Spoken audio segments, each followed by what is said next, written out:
कृष्णा।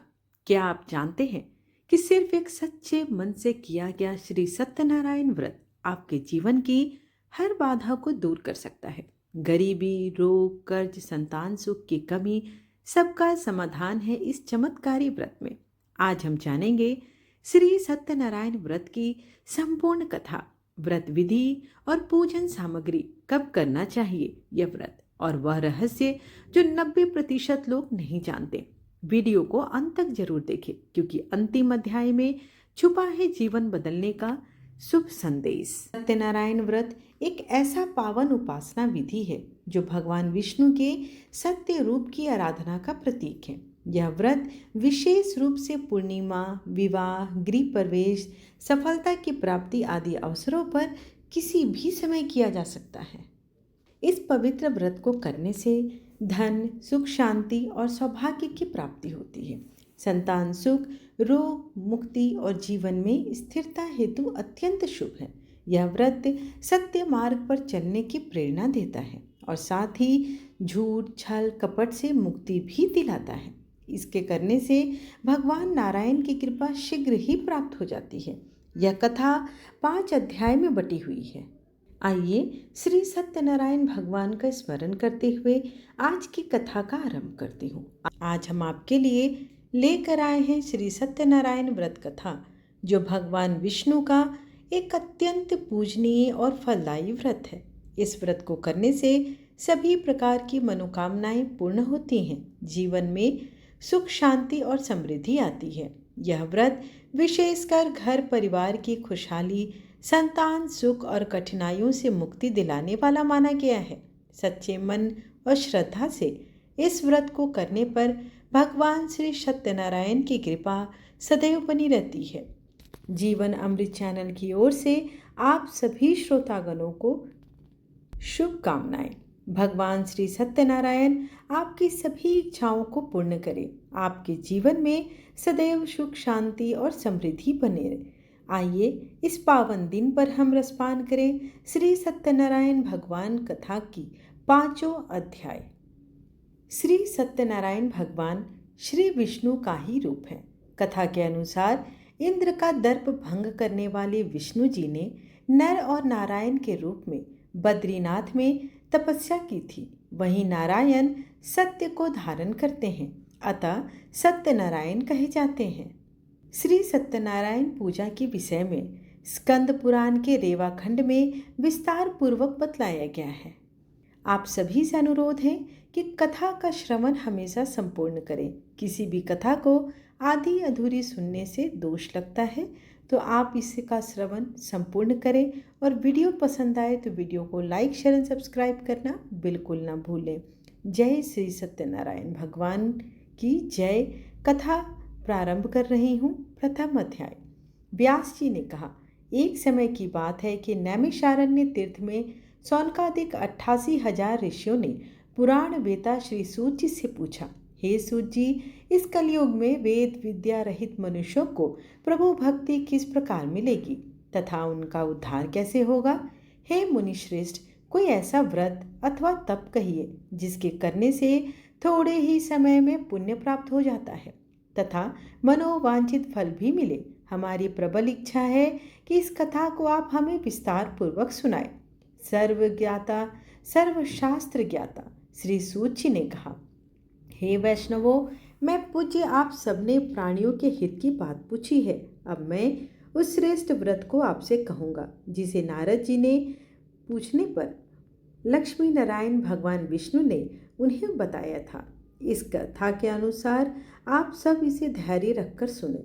एक समय देव ऋषि नारद जी दूसरों के हित की इच्छा से सभी लोकों में घूमते हुए मृत्यु लोक में जा पहुँचे। यहाँ अनेक योनियों में जन्मे प्रायः सभी मनुष्यों को अपने कर्मों के अनुसार कई दुखों से पीड़ित देखकर उन्होंने विचार किया कि किस यत्न के करने से प्राणियों के दुखों का नाश होगा।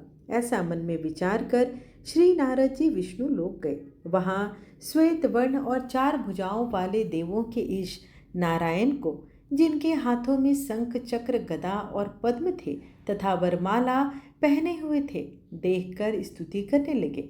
नारद जी ने कहा, हे भगवान, आप अत्यंत शक्ति से संपन्न हैं। मन तथा वाणी भी आपको नहीं पा सकती। आपका आदि मध्य अंत भी नहीं है। आप निर्गुण स्वरूप सृष्टि के कारण भक्तों के दुखों को नष्ट करने वाले हो। आपको मेरा नमस्कार है। नारद जी से इस प्रकार की स्तुति सुनकर विष्णु भगवान बोले, हे मुनि श्रेष्ठ नारद, आपके मन में क्या है? आप किस कारण से यहाँ आए हैं? निसंकोच होकर कहिए। तब नारद मुनि ने कहा, मृत्युलोक में सब मनुष्य जो अनेक योनियों में पैदा हुए हैं, अपने अपने कर्मों द्वारा अनेक प्रकार के दुखों को से पीड़ित होकर हे नाथ इधर उधर भटक रहे हैं। यदि आप मुझ पर दया रखते हैं तो बताइए, उन मनुष्यों के सब दुख थोड़े से ही प्रयत्न से कैसे दूर हो सकते हैं? विष्णु भगवान ने कहा, हे नारद, मनुष्यों की भलाई के लिए तुमने यह अति उत्तम प्रश्न किया है। जिस व्रत के करने से मनुष्य मोह से छूट जाता है, वह व्रत मैं तुमसे कहना चाहता हूँ। बहुत पुण्य देने वाला, स्वर्ग तथा मृत्यु दोनों में दुर्लभ एक उत्तम व्रत है, जो आज मैं प्रेम वश होकर तुमसे कहता हूँ। श्री सत्यनारायण भगवान का यह व्रत विधि विधान पूर्वक संपन्न करके मनुष्य इस धरती पर सुख भोग कर मरने पर मोक्ष को प्राप्त होता है। श्री विष्णु भगवान के यह वचन सुनकर नारद जी बोले, हे भगवान, उस व्रत का फल क्या है? उसका विधान क्या है? इससे पूर्व यह व्रत किसने किया है और किस दिन यह व्रत करना चाहिए? यह सब कुछ मुझे विस्तार से बताइए। श्री विष्णु ने कहा, हे नारद, दुख शोक आदि दूर करने वाला, यह श्रद्धा के साथ किसी भी दिन मनुष्य श्री सत्यनारायण भगवान की संध्या के समय ब्राह्मणों और बंधुओं के साथ धर्मपरायण होकर पूजा कर सके। भक्ति भाव से नैवेद्य, केले का फल, शहद, घी, शक्कर अथवा गुड़, दूध और गेहूं का आटा सवैया लेकर इन सबको भक्ति भाव से भगवान को अर्पण करें। बंधु बांधवों सहित ब्राह्मणों को भोजन कराएं। इसके पश्चात स्वयं भोजन करें। रात्रि में नृत्य गीत आदि गाकर आयोजन कर श्री सत्यनारायण भगवान का स्मरण करता हुआ समय व्यतीत करें। काली काल में मृत्यु लोक में यही एक लघु उपाय है, जिससे अल्प समय और अल्प धन में महान पुण्य प्राप्त हो सकता है। सूत जी ने कहा, हे ऋषियों, जिन्होंने पहले समय में इस व्रत को किया है, उनका इतिहास कहता हूँ। अब आप ध्यान पूर्वक सुने। द्वितीय अध्याय। सुंदर काशीपुरी नगरी में एक अत्यंत निर्धन ब्राह्मण रहता था। वह ब्राह्मण भूख और प्यास से बेचैन होकर पृथ्वी पर इधर उधर घूमता रहता था। ब्राह्मणों से प्रेम करने वाले श्री विष्णु भगवान ने ब्राह्मण को देखकर एक दिन बूढ़े ब्राह्मण का रूप धारण कर निर्धन ब्राह्मण के पास जाकर आदर के साथ पूछा, हे विप्र, तुम नित्य ही दुखी होकर पृथ्वी पर घूमते हो। हे श्रेष्ठ ब्राह्मण, यह सब मुझसे कहो, मैं सुनना चाहता हूँ। दरिद्र ब्राह्मण ने कहा, मैं निर्धन ब्राह्मण हूँ, भिक्षा के लिए पृथ्वी पर फिरता हूँ। हे भगवान, यदि आप उससे छुटकारा पाने का कोई उपाय जानते हो तो कृपा कर मुझे बताएं। वृद्ध ब्राह्मण का रूप धारण किए श्री विष्णु भगवान ने कहा, हे ब्राह्मण, श्री सत्यनारायण भगवान मनोवांछित फल को देने वाले हैं, अतः तुम उनका पूजन करो। उनकी पूजन करने से तुम्हें सब दुखों से मुक्ति मिलेगी। दरिद्र ब्राह्मण को व्रत का सारा विधान बताकर बूढ़े ब्राह्मण का रूप धारण करने वाले श्री सत्यनारायण भगवान अंतर ध्यान हो गए। जिस व्रत को वृद्ध ब्राह्मण ने बताया है, मैं उसको अवश्य करूँगा, यह निश्चय करके वह दरिद्र ब्राह्मण अपने घर को चला गया। परंतु उस रात्रि को उस ब्राह्मण को नींद न आई। अगले दिन वह जल्दी उठा और श्री सत्यनारायण भगवान का व्रत करने का निश्चय कर भिक्षा मांगने के लिए चल दिया। उस दिन उसको भिक्षा में बहुत सा धन मिला, जिससे उसने पूजा का सामान खरीदा और घर आकर अपने बंधु बांधवों के साथ भगवान श्री सत्यनारायण का व्रत किया। इसके करने से वह दरिद्र ब्राह्मण सब दुखों से छूटकर अनेक प्रकार की संपत्तियों से युक्त हो गया। तभी से वह विप्र हर मास व्रत करने लगा। इसी प्रकार सत्यनारायण भगवान के व्रत को जो शास्त्र विधि के अनुसार करेगा, वह सब पापों से छूटकर मोक्ष को प्राप्त होगा। आगे जो मनुष्य पृथ्वी पर श्री सत्यनारायण भगवान का व्रत करेगा वह सब दुखों से छूट जाएगा। इस तरह नारद जी ने सत्यनारायण भगवान का कहा हुआ व्रत तुमने से मैंने कहा। हे विप्रो, अब आप और क्या सुनना चाहते हैं, मुझे बताइए। ऋषियों ने कहा, हे मुनीश्वर, संसार में इस विप्र से सुनकर किस किसने इस व्रत को किया, यह सब हम जानना चाहते हैं।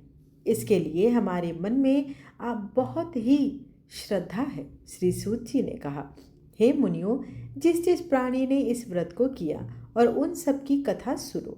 एक समय वह ब्राह्मण धन और ऐश्वर्य के अनुसार बंधु बांधवों के साथ अपने घर पर व्रत कर रहा था। उसी समय एक लकड़ी बेचने वाला बूढ़ा व्यक्ति वहां आया। उसने सिर पर रखा लकड़ियों का गट्ठर बाहर रख दिया और विप्र के मकान में चला गया। प्यास से व्याकुल लकड़हारे ने विप्र को व्रत करते देखा। वह प्यास को भूल गया और उसने उस विप्र को नमस्कार किया और पूछा, हे विप्र, आप यह किसका पूजन कर रहे हैं? इस व्रत से आपको क्या फल मिलता है? कृपा करके मुझे बताइए। ब्राह्मण ने कहा, सब मनोकामनाओं को पूर्ण करने वाला यह श्री सत्यनारायण भगवान का व्रत है। इनकी ही कृपा से मेरे यहाँ धन धान्य आदि की वृद्धि हुई। विप्र से इस व्रत के बारे में जानकर वह लकड़हारा अति प्रसन्न हुआ। भगवान का चरणामृत ले और भोजन करने के बाद वह अपने घर को चला गया। अगले दिन लकड़हारे ने अपने मन में संकल्प किया कि आज ग्राम में लकड़ी बेचने से जो धन मिलेगा उसी से भगवान श्री सत्यनारायण का उत्तम व्रत करूंगा। मन में ऐसा विचार कर वह लकड़हारा लकड़ियों का गट्ठर अपने सिर पर रखकर जिस नगर में धनवान लोग रहते थे वहां गया। उस दिन उसे उन लकड़ियों के चौगुने दाम मिले। वह बूढ़ा लकड़हारा अति प्रसन्न होकर पके केले, शक्कर, शहद, घी, दूध, दही और गेहूं का चूर्ण लेकर श्री सत्यनारायण भगवान का व्रत की समस्त सामग्री लेकर अपने घर पहुंचा। फिर अपने बधू बांधवों को बुलाकर विधि विधान के साथ भगवान का पूजन और उत्तम व्रत को किया। उस व्रत के प्रभाव से वह बूढ़ा लकड़हारा धन, पुत्र आदि से युक्त हुआ और संसार के समस्त सुख भोग कर वैकुंठ को चला गया। तृतीय अध्याय। श्री सूत जी ने कहा, हे श्रेष्ठ मुनियों, अब एक और कथा कहता हूँ। पूर्व काल में उल्का मुख नामक एक बुद्धिमान राजा था। वह सत्यवक्ता और जितेंद्रिय था। प्रतिदिन देव स्थानों पर जाता तथा गरीबों को धन देकर उनके कष्ट दूर करता था। उसकी पत्नी सुंदर और सती साध्वी थी। भद्रशिला नदी के तट पर उन दोनों ने श्री सत्यनारायण भगवान का व्रत किया। उस समय वहां साधु नामक एक वैश्य आया। उसके पास व्यापार के लिए बहुत सा धन था। राजा को व्रत करते देख उसने निम्रता से पूछा, हे राजन, भक्त युक्त होकर यह आप क्या कर रहे हैं? मेरी सुनने की इच्छा है, कृपया आप मुझे भी बताइए। महाराज उल्का मुख ने कहा, हे साधु वैश्य, मैं अपने बंधु बांधवों के साथ पुत्र आदि प्राप्ति के लिए महाशक्तिमान श्री सत्यनारायण भगवान का पूजन कर रहा हूँ। राजा ने वचन सुनकर साधु नामक वैश्य ने आदर से कहा, हे राजन, मुझे भी इसका विधान बताइए। मैं भी आपके कथनानुसार इस व्रत को करूँगा, क्योंकि मेरे यहाँ भी कोई संतान नहीं है। मुझे विश्वास है कि इससे निश्चय ही मेरे यहाँ भी संतान होगी। राजा ने सब विधान सुनकर व्यापार से निवृत्त हो वह वैश्य खुशी खुशी अपने घर आया। वैश्य ने अपनी पत्नी लीलावती से संतान देने वाले उस व्रत का समाचार सुनाया और उसने प्रण किया कि जब हमारे यहाँ संतान होगी तब मैं इस उत्तम व्रत को अवश्य करूँगा। एक दिन उसकी पत्नी लीलावती सांसारिक धर्म में प्रवृत्त होकर गर्भवती हो गई। 10वें महीने में उसने एक सुंदर कन्या को जन्म दिया। कन्या का नाम कलावती रखा गया। इसके बाद लीलावती ने अपने पति को स्मरण दिलाया कि आपने जो भगवान का व्रत करने का संकल्प किया था, अब आप उसे पूरा कीजिए। साधु वैश्य ने कहा, हे प्रिय, मैं कन्या के विवाह पर इस व्रत को अवश्य करूँगा। इस प्रकार अपनी पत्नी को आश्वासन देकर वह व्यापार करने चला गया। काफी दिनों के पश्चात वह लौटा तो उसने नगर में सखियों के साथ अपनी पुत्री को खेलते हुए देखा। वैश्य ने तत्काल एक दूत को बुलाकर कहा कि उसकी पुत्री के लिए कोई सुयोग्य वर की तलाश करो। साधु नामक वैश्य की आज्ञा पाकर दूत कंचन नगर पहुंचा और उनकी लड़की के लिए एक सुयोग्य वाणिक पुत्र ले आया। वाणिक पुत्र को देखकर साधु नामक वैश्य ने अपने बंधु बांधवों सहित प्रसन्नचित्त होकर अपनी पुत्री का विवाह उसके साथ कर दिया। वैश्य विवाह के समय भी श्री सत्यनारायण भगवान का व्रत करना भूल गया। इस पर श्री सत्यनारायण भगवान अति क्रोधित हो गए। उन्होंने वैश्य को श्राप दिया, तुम्हें दारुण दुख प्राप्त होगा। अपने कार्य में कुशल साधु नामक वैश्य अपने जमाता सहित नाव को लेकर व्यापार करने के लिए समुद्र के समीप स्थिति रत्नासगर नगर में पहुंचा। दोनों ससुर जमाई चंद्रकेतु राजा के नगर में व्यापार करने लगे।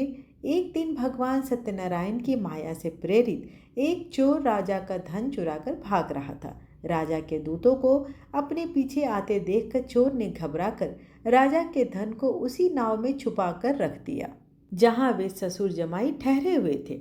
ऐसे करने के बाद वह भाग गए। जब दूतों ने उस साधु वैश्य के पास आया और राजा का धन देखा तो ससुर दामाद दोनों को बांध कर ले गए और राजा के समीप जाकर बोले, हम ये दो चोर पकड़ लाए हैं, कृपया बताएं कि इन्हें क्या सजा दी जाए। राजा ने बिना उन दोनों की बात सुने ही उन्हें कारागार में डालने की आज्ञा दे दी। इस प्रकार राजा की आज्ञा से उनको कठिन कारावास में डाल दिया गया तथा उनका धन भी छीन लिया गया।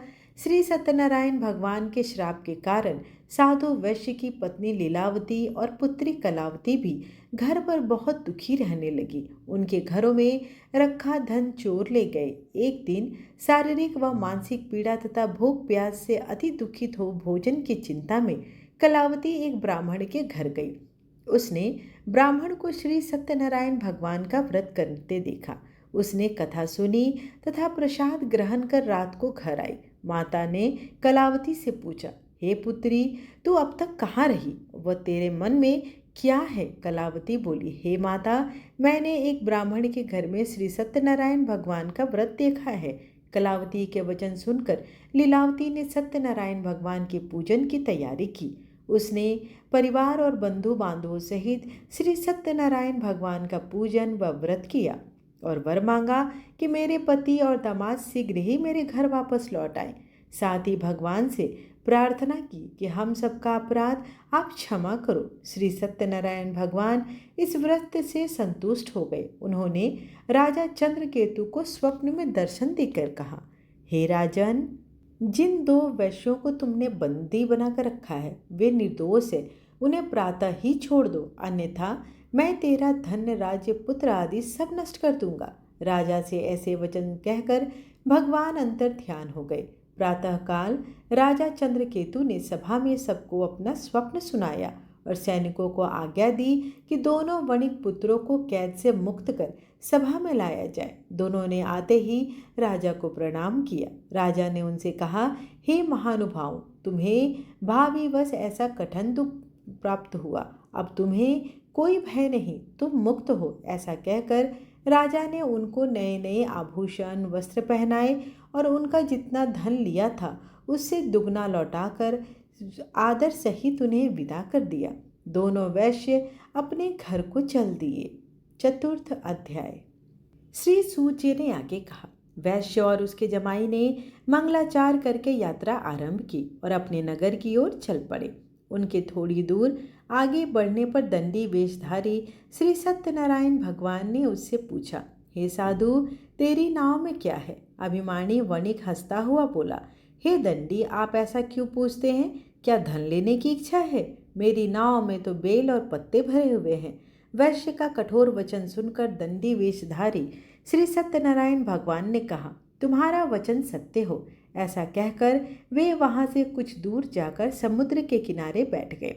दंडी महाराज के जाने के पश्चात वैश्य ने नित्य क्रिया से निवृत्त होने के बाद नाव को ऊंची उठी देखकर अचंभित हो गए और देखा तो पूरे नाव में बेल पत्ते आदि देखकर वह मूर्छित होकर जमीन पर गिर पड़ा। मूर्छा खुलने पर अत्यंत शोक प्रकट करने लगा। तब उसके जमाता ने कहा, आप व्यर्थ शोक क्यों कर रहे हैं? यह दंडी महाराज का श्राप है, अतः उनकी शरण में ही चलना चाहिए, तभी हमारी मनोकामनाएं पूर्ण होगी। जमाता के वचन सुनकर वह साधु नामक वैश्य दंडी महाराज के पास पहुंचा और भक्ति भाव से प्रणाम करके बोला, मैंने जो आपसे असत्य वचन कहे थे उसके लिए मुझे क्षमा करो। ऐसा कहकर वैश्य रोने लगा। तब दंडी भगवान बोले, हे वणिक पुत्र, मेरी आज्ञा से तुझे बार बार दुख प्राप्त हुआ है, तू मेरी पूजा से विमुख हुआ है। साधु नामक वैश्य ने कहा कि हे भगवान, आपकी माया से ब्रह्मा आदि देवता भी आपके रूप को नहीं जान पाते, तब मैं अज्ञानी भला कैसे आपको जान सकता हूँ। आप प्रसन्न हो जाइए, मैं अपनी सामर्थ्य के अनुसार आपकी पूजा करूँगा। मेरी रक्षा करो और पहले के समान मेरी नौका को धन से परिपूर्ण कर दो। उसके भक्ति युक्त वचन सुनकर श्री सत्यनारायण भगवान प्रसन्न हो गए और उसकी इच्छा अनुसार वर देकर अंतर ध्यान हो गए। तब ससुर और जगमाता दोनों ने नाव पर आकर देखा कि नाव धन से परिपूर्ण है। फिर वह भगवान श्री सत्यनारायण का पूजन कर जमाता सहित अपने नगर को चला गया।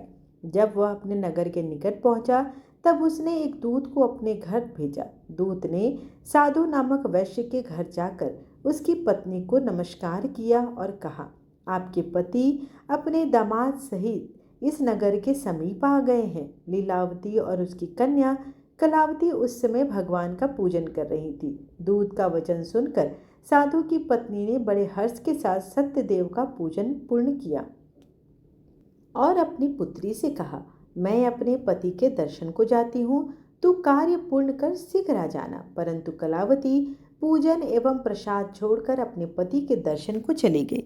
प्रसाद की अवज्ञा के कारण सत्यदेव रुष्ट हो गए और फलस्वरूप उन्होंने उसके पति को नाव सहित पानी में डुबो दिया। कलावती अपने पति को ना देखकर रोती हुई जमीन पर गिर पड़ी। नौका को डूबा हुआ तथा कन्या को रोती हुई देख साधु नामक वैश्य दुखित हो बोला, हे प्रभु, मुझसे या मेरे परिवार से जो भी भूल हुई है उसे क्षमा करो। उसके दीन वचन सुनकर सत्यदेव भगवान प्रसन्न हो गई और आकाशवाणी हुई, हे वैश्य, तेरी कन्या मेरा प्रसाद छोड़कर आई है, इसलिए उसका पति अदृश्य हुआ है। यदि वह घर जाकर प्रसाद खाकर लौटे तो इसका पति अवश्य मिलेगा। आकाशवाणी सुनकर कलावती ने घर पहुंचकर प्रसाद खाया और फिर आकर अपने पति के दर्शन किए। तत्पश्चात साधु वैश्य ने वहीं बंधु बांधवों सहित सत्यदेव का विधिपूर्वक पूजन किया। वह इस लोक का सुख भोग कर अंत में स्वर्गलोक को गए। श्री सूत जी ने आगे कहते हैं, हे ऋषियों, मैं एक और भी कथा कहता हूँ, उसे भी सुनो। प्रजापालन में लीन तुंगध्वज नामक एक राजा था। उसने भगवान सत्यदेव का प्रसाद त्याग कर बहुत ही दुख पाया था। एक समय राजा वन में वन्य पशुओं को मारकर बड़ के वृक्ष में नीचे आया। वहां उसने कुछ ग्वालों को भक्ति भाव से बंधु बांधवों सहित श्री सत्यनारायण का पूजन करते देखा।